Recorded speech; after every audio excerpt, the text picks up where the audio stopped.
You know those moments when you're doing what you love in your business? Maybe it's standing on stage or creating content. Whatever it is, you're totally immersed and time just seems to slip by. This is called the flow state. At SpeakerFlow, we're obsessed with how to get you there more often. Each week, we're joined by a new expert where we share stories, strategies, and systems to help craft a business you love. Welcome to Technically Speaking.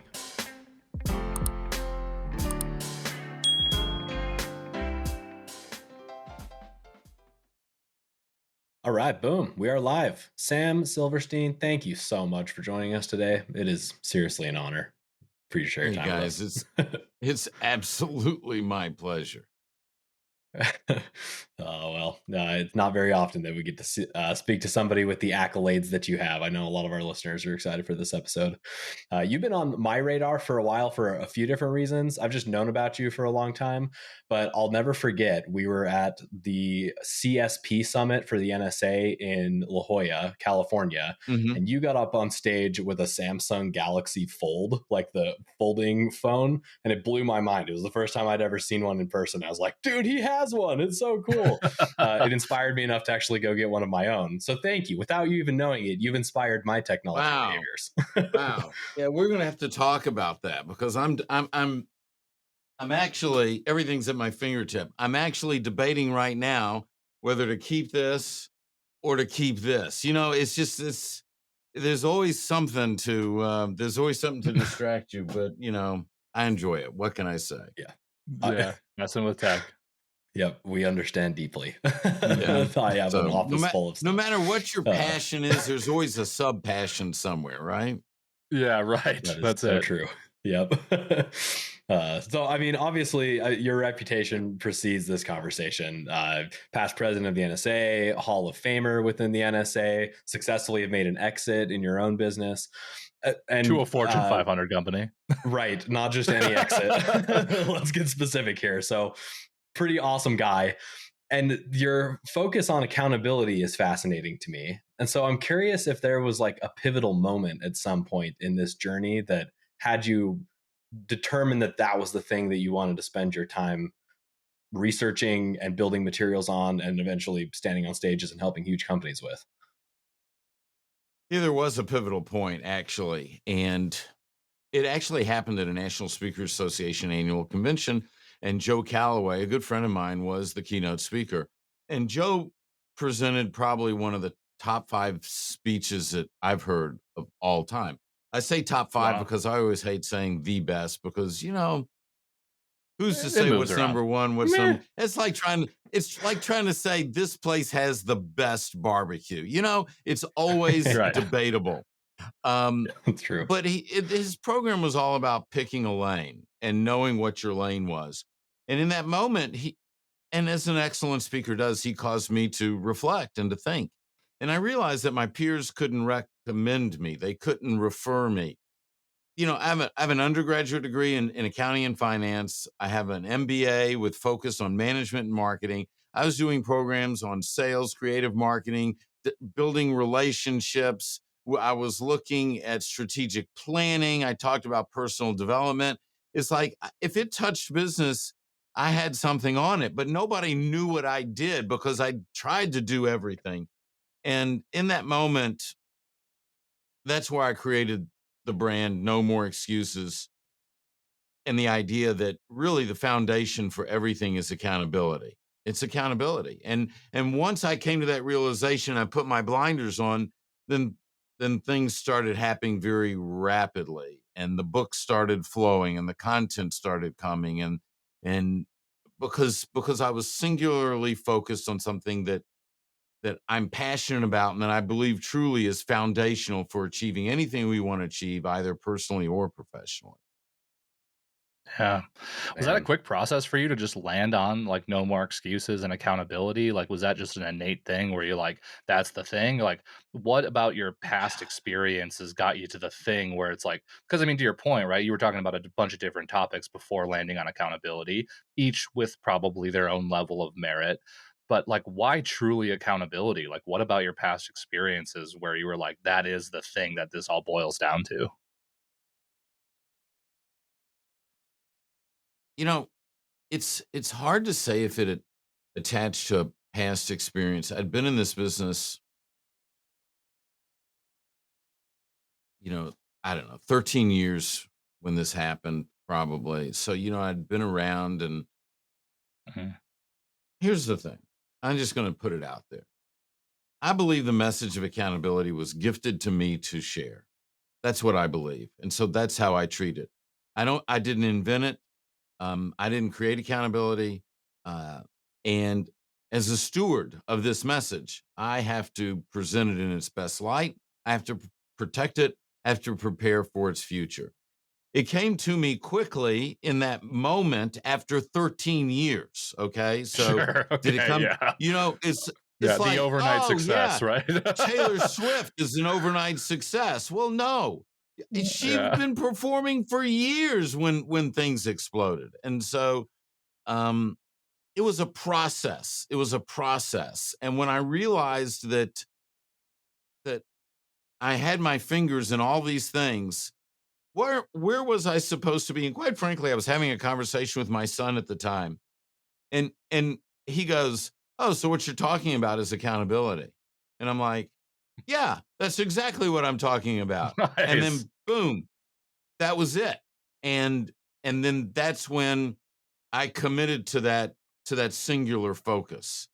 The power of that singular focus has been enormous. I can't even begin to tell you. Um, Look, I could come up with content and talk about, pick a topic. I'll go out, I can find the topic, content, read some books, chat GPT, whatever you want to use today, and talk about that topic. But it doesn't mean that, as a professional speaker, that doesn't mean that's what I'm supposed to talk about. And it also doesn't mean that I'm an expert on it. And why should I talk about something I'm not an expert on? And so when I looked back at that moment, I realized everything I had done had led to that moment. And that's what drove the next book. And the next book was No More Excuses, and became the launch piece for accountability, which, interesting enough, after I put the blinders on and continue to go deeper, deeper, deeper, deeper, deeper, and I'm 12 books in, um, accountability today, our understanding, my understanding, our team's understanding is totally different than it was 15 years ago, because we've spent all this time going deeper below the surface, going deeper below the surface, and discovering what it truly is and why it's such a problem. Because it's if it was easy, everybody'd be doing it, right? That's so true. Well, you've touched on something that I feel like is like a milestone moment for a lot of businesses that are trying to grow, which is this weird counterintuitive thing that happens where we restrict our focus and then that somehow creates more opportunity. And that, like, that thought process is really hard for people to wrap their arms around, that the more you focus on one specific thing, it's not the less opportunity you have, it's the more opportunity that you find, and the more you can develop a reputation, which makes it easier for the world to find you. Like, you've touched on all of this already, but what a perfect testimonial to that experience. I think everybody needs to go through it. Yeah, and the word you used, I feel is the word. It's counterintuitive. It's like, Mhm. I need more things that I can sell to more people, because then I'll be able to sell more and I'll be able to grow. And it just doesn't work that way. It's kind of like, I never thought about this before, but if I was a chef, and what if I just cooked chicken? The only thing that I focused on was chicken. I'd probably come up with hundreds of recipes on chicken. And then you become the go to chef. Oh, if somebody wants chicken, well, go see what Sam, you need to check him out, because this guy is the expert on chicken. You'd come to my restaurants, you'd buy my books, yeah, but if I'm doing everything, well, Welcome to what's my Applebee's. uniqueness? Yeah, Yeah. and I don't have the opportunity to get below the surface. There's Right. there's a bazillion people out there that are on the surface of any topic, of any skill set, of any endeavor, and greatness doesn't live on the surface. Yeah, man, that's so true. Well, Quotable. let's Yeah. let's narrow down into accountability a little more here. I think I want you to define what accountability really means to you. And I'd also hoping you can touch on this, this phrase of accountable decisions. It seems like that comes up frequently in your content, and I'm curious about like where the interaction between accountability as a whole and accountable decisions lands. Okay, so let me see if I can distill 50 hours of content into Oh, 5 minutes. And in 5 minutes, yep. 2 or 3 yeah, sentences max No is what I'd love problem. to exactly, hear. Yeah. exactly. Um, that's always fun. So here's the thing: everything we've been taught about accountability is wrong. Accountability isn't a way of doing, it's a way of thinking. Accountability isn't a way of doing, it's a way of thinking. Specifically, it's how we think about people. So accountability is not getting it done. That's your responsibility. We're responsible for things, we're accountable to people. If you hired me to come work for you, and that would, I know, would be a fun job. Okay. I know that'd be a fun job. You'd give me a job description. The job description would be a list of responsibilities, not things I'm accountable for. I'm not accountable to get that report done. That's a responsibility. My accountability lies with you. So first of all, that's a big difference, because you hear people say, I'm going to hold him accountable. Well, that's doing this. Nobody wants a gun to their head.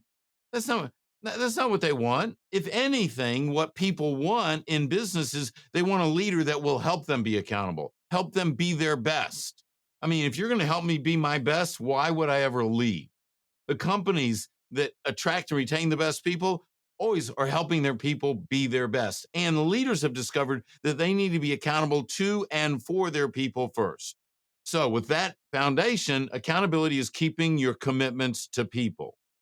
That's it. Now, we define a commitment as no matter what. There's no gray area here. It's no matter what.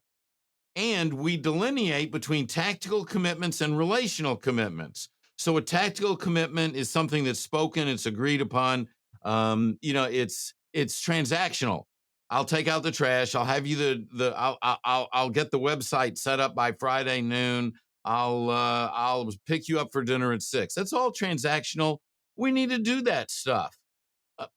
It's the relational commitments, a commitment to live the values, a commitment to stand by you when all hell breaks loose, a commitment to discover your potential and lead you to that potential, a commitment to the truth, a commitment to a good name. There's 10 relational commitments that in their totality define what accountability really is. And so what all of our research has shown is that when a leader is taking on those commitments, because relational commitments are not spoken. They're just taken on by a leader. You can say it. I can say, Taylor, I've got your back. Don't worry. That's okay. But that's not what does the deal. The deal is when all hell breaks loose and water's coming up around your home, and I show up with a pickup truck filled with sand and bags, and I'm filling those bags. Well, that's when you know I've got your back. I'm there for you. And when a leader takes those on, then the individual knows that that person's being accountable to me and accountable for me. And there's a difference. And I would rather die than let him down, or I'd rather die than let her down. And when people start feeling that way, then then everything rises up. Accountability is abundant in that relationship and in those relationships. Yeah, wow. I just feel like I had a paradigm like open up of understanding from that whole thing. So yeah, you really broke it down simply.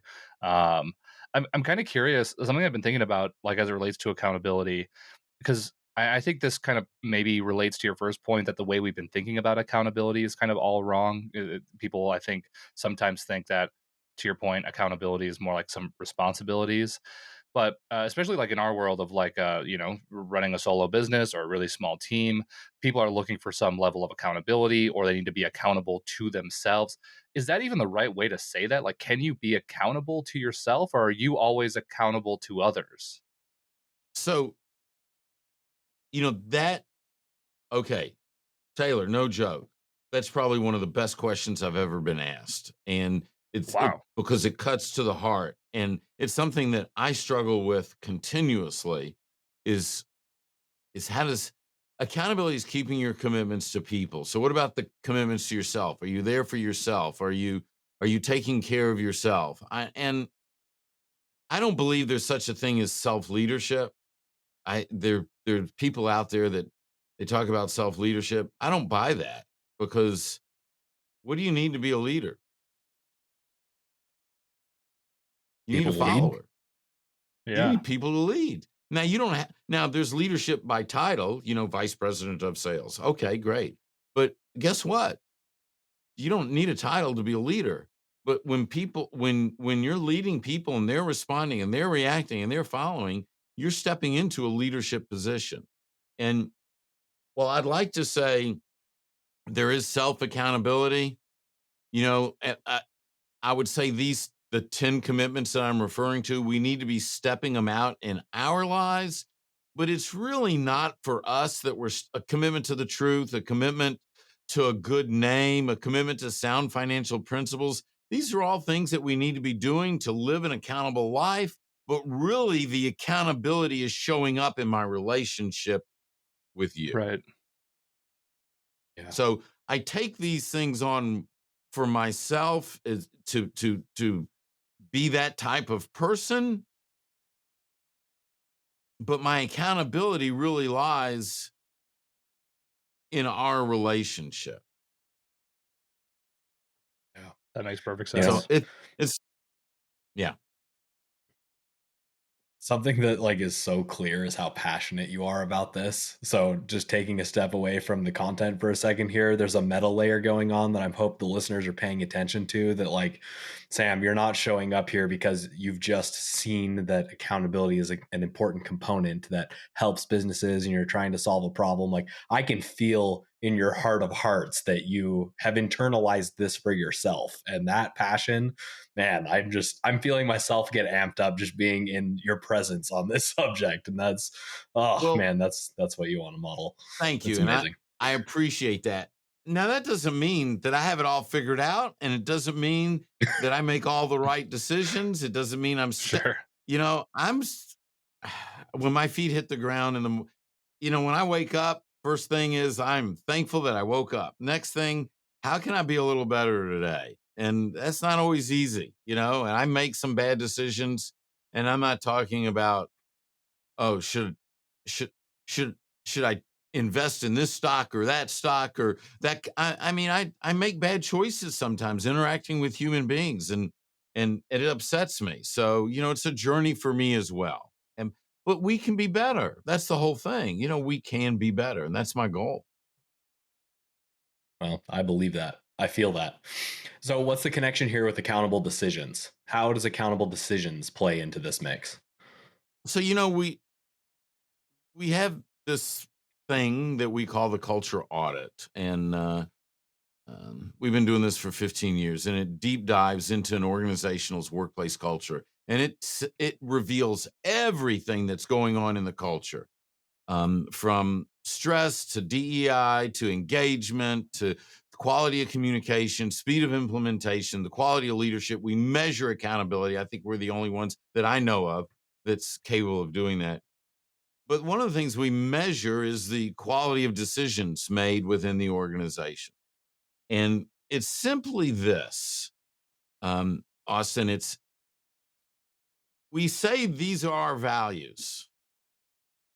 If they are truly what we believe, action follows belief. It means the decisions that we're making are going to align with these values. And so when decisions don't align with values, they're not quality decisions. It's not about the result. It's about whether your decisions that you make every day align with the values that you profess to have. And so one of the things we do with organizations, we do with individuals even, in some of our one-on-one work is we drill down to create a set of non-negotiable core values. That's what we call them. They're non-negotiable. That means if that's what you believe, you don't put them aside. And so a great set of values has to connect to four things. If you create a great set of values, somewhere in that set, one or more of the values is a professional value, which says what excellence is here in this place of business or in my life. One or more is a foundational value, which speaks to this is the character that I or we operate from. One or more of the values connect to relational values. This is how we connect and get along. In a business, there's internal relational values and external relational values. For individuals, it's just the relational values. And then there's community values. How do I connect with and support the community that I live and work? When your value set connects to all four, and it's not just about having words, but the narrative, the descriptions, the explanation for those values. When all of that is created, this is what you're saying you believe. These are the rules of the sandbox. So now you're making decisions, you're interacting with human beings, you have choices to make. Are these decisions aligning with those values? If you have a great set of values and your decision aligns with the values, in my opinion, it's a great decision. That doesn't mean it's going to work out. That doesn't mean that there isn't going to be a hitch along the way. That doesn't mean that someone else isn't going to let you down. But your decision is aligning with those values that you spent time determining were important for you or for your business. And by the way, and I've shared this with you, if somebody wants help to figure out what their values are, either individually or organization, we have a free worksheet at valuesworksheet.com. It's a free download, and you can go through that process and either analyze the values that you have or create a set. And I find most people will, if you ask them, do you know what your values are? They'll stop and they'll think, and then they'll start to say a few things. But until you take the time and really go through and create an amazing set of values and look at the full picture, I guarantee you're going to be missing something. And it's going to be hard to make quality decisions because if you don't have clarity on the values, then decisions are inconsistent. Yeah, Man. So it's a filter. Amen. It's a filter. The point is to filter your decisions through a set of documented values to make sure you're making decisions in alignment with those values. Well, yeah, it's the foundation. I mean, absolutely. Every decision you make should align with the values. So filter is fine. Yes. And it should get to the point where, it's like everything. We start off as, we are consciously filtering, but those values need to become so innate in who you are that you would never make a decision that varies from that. But things happen. Sometimes we get clouded. So this is where we hear about mastermind groups, for instance, bringing people together to share best practices. Well, those are fine. Nothing wrong with that. I've done that. But what I believe in is an accountability circle. Now, accountability circle, this is not where we get together to hold each other accountable. I had someone tell me once, they go, Sam, I'd love to be in an accountability group or something, and I'm like, oh, well, why do you want to do that? And I knew the person, not well, but I knew the person. We'll call him John. I don't remember his name, but John said, well, because, I want to be in a group with people that when I say I'm going to do something, they hold me accountable. And I said, John, I don't think I'd want to be in a group with you. And he's like, what? And I'm like, yeah, no, I want to be in a group of people that when they say they're going to do something, they do it. When I'm sharing what's going on in my life, the choices that I'm making, the decisions that I'm making, if I make a decision that doesn't align with the values that I've shared with them, I want them to go, wait a second, Sam, do you realize, you're making a choice here, and I don't know that this aligns with the values that you've shared with us, or it doesn't align with what you said your unique purpose is or your mission is. That's the kind of group I want to be in, because that's where the power is. We need help. I'm not perfect. I need help from people around me saying, Sam, I think there's a better choice here. There's nothing wrong with that. So when the decisions align with the values, I believe you're making great decisions. Yeah. So here's a little soapbox I want you to get on, mainly for your peers, Sam, listening to this episode. But I think like we start going down the path of mission, purpose, core values, and I've seen it time and time again where especially smaller business, let's call it solopreneur in some cases, it's almost like they write off this idea of ever establishing mission, purpose, core values. And at best, if they did establish them, maybe they got inspired from a book or from you, Sam, or something. They're never put into like practice. They don't make it to the consciously using the values as a decision making, for example. They don't become ingrained, innate, subconscious. And so, best case scenario, they've written them down somewhere and put them in a Google document or whatever, but they're never lived. And more often than not, they're never even written down or established. Does this scale down to our peers? Should anybody running an organization do this, even if they don't have a team? Is this something that works for an individual as well? And if it does, how do we light a fire to get people to think about this? Well, yes, it scales down to the individual. Just as human beings, the three of us, we need to know what our values are. We should spend time thinking about our unique purpose. Now, I define unique purpose as what brings you joy in the service of others. Your Hmm. purpose is not to make money. Okay. Now, we need to make money to live, but that's not our purpose. We need, to survive. Look, we need to breathe to live, but breathing is not our purpose either. Okay. So there's nothing wrong with making money, but that's not your purpose. Your mission is your purpose in action. And so purpose is personal, and in a company, many times the purpose might only need to be known by the top few individuals if it's a larger company. The mission needs to be known by everybody because I need to know how what I do, my responsibility attaches to the mission. So to your question, even if you're a solopreneur, don't you think it's a lot more powerful if you know what your values are? You've taken the time to think through that. You know your purpose and your mission. And now what happens, because a lot of solopreneurs are, attracted by the shiny object. Now, when the shiny object comes along, you're able to stop and go, well, wait a second. Does this align with my mission? And does it align with my purpose? And so, like, for my mission in business for my company, for the Accountability Institute, is to help 100,000 executives and business owners build a more accountable business and create sustainable high performance cultures. And I go deeper, and we do that through three activities: teaching, inspiring, and supporting. And I define what those are.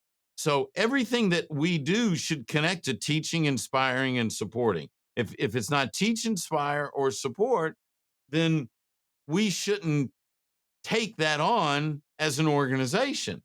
So I don't care how many people are in the organization. If you don't have this foundation, you're throwing darts. You might hit the bullseye. You might get lucky. You might not hit the board. Yeah. So we're getting close to the 30-minute mark. And I think that there's a lot of people that are starting to get this lingering suspicion that they need to take some action on this.